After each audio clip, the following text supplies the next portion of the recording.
Sabe, existe um perigo para a vida interior que age assim, bem em silêncio. Muitas vezes a gente até confunde com um simples cansaço. Hoje, a gente vai mergulhar no que os mestres espirituais chamam de preguiça espiritual. E para isso, vamos usar uma metáfora poderosíssima, a da casa vazia. Vamos entender como a ausência de algo bom pode ser, na verdade, bem mais perigosa do que a presença de algo ruim. Nossa jornada começa com uma cena bem tensa lá no Evangelho. Depois de expulsar um demônio, Cristo é acusado, veja só, de usar o poder do mal para fazer o bem. E é a resposta dele a essa acusação que revela uma verdade fundamental sobre a vida da alma, a total impossibilidade de ser neutro. E então vem a resposta direta de Cristo.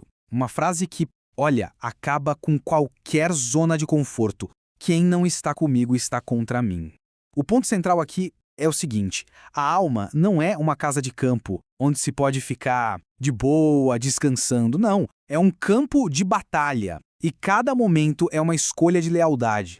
Essa falta de neutralidade nos coloca diante de um fato. Não lutar já é uma forma de perder. Se não estamos ativamente preenchendo nossa vida interior com o bem, a gente se torna vulnerável a um perigo bem específico, um que adora, que prospera justamente na inércia. A vida cristã é apresentada aqui quase como um alistamento militar. Estamos em combate.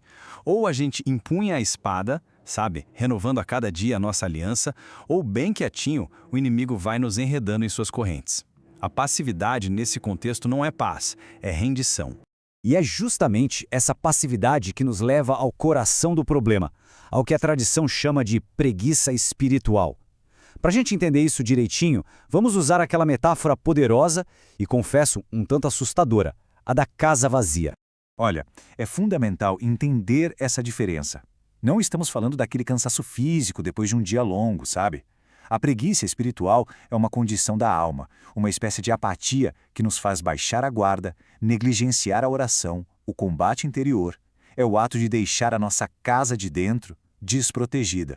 E lá no Evangelho, o espírito impuro diz uma frase que ecoa como um aviso: voltarei para minha casa. A alma é vista como um lar, uma posse. Uma vez que o mal é expulso, a história não acaba. A casa, agora limpa, pode muito bem ser reinvadida.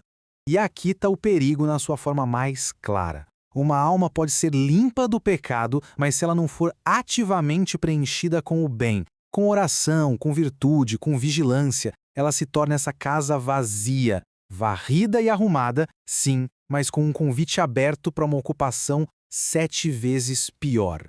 Mas o que acontece na prática quando a casa da alma fica assim, vazia? A tradição espiritual descreve uma progressão trágica, sabe? Um declínio em 3 etapas que leva a males muito profundos. Reparem nessa espiral descendente. Tudo começa com a negligência, onde a oração vira só uma formalidade vazia. Isso vai esfriando a alma, levando à tibieza, ou mornidão, que é quando as coisas de Deus viram fardo. E a consequência final? A escravidão. Os velhos vícios voltam com força redobrada e a vontade que já está fraca não tem como resistir. É por isso que a preguiça espiritual é tão perigosa. Não é um ataque de frente, sabe? É um veneno que se infiltra devagarinho, minando a vida divina na alma até ela se apagar. A tragédia é que a derrota acontece sem uma única batalha. A ausência de combate já é a própria derrota. Mas a história não termina no diagnóstico.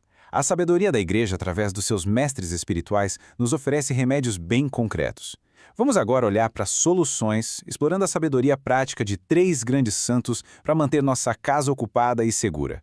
Primeiro vamos a São Filipe Neri, que é conhecido como o Santo da Alegria.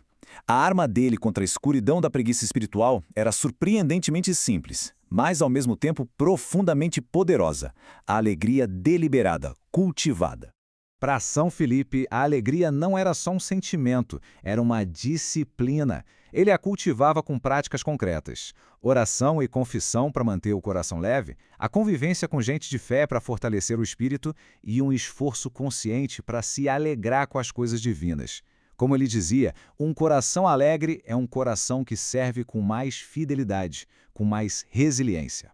Se o remédio de São Filipe era o coração, o de São Tomás de Aquino é a mente. Vamos a uma abordagem mais intelectual. Para o Dr. Angélico, a batalha espiritual é vencida quando a inteligência e a vontade trabalham em perfeita harmonia.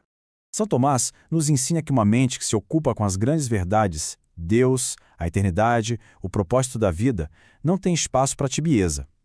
Práticas como a meditação e o exame de consciência diário são como acender uma luz bem forte na casa da alma. E essa luz da verdade não só expõe a escuridão, mas também dá energia para a vontade de expulsá-la. E finalmente, chegamos a São Bento, que oferece um remédio de uma simplicidade genial. Ele entendeu que a preguiça espiritual, assim como o caos, adora a desordem. A solução dele? Uma vida estruturada. A sua famosa regra reze e trabalha é basicamente um plano para preencher cada momento do dia com propósito. Horários fixos para oração, trabalho e leitura não deixam espaço para o vazio.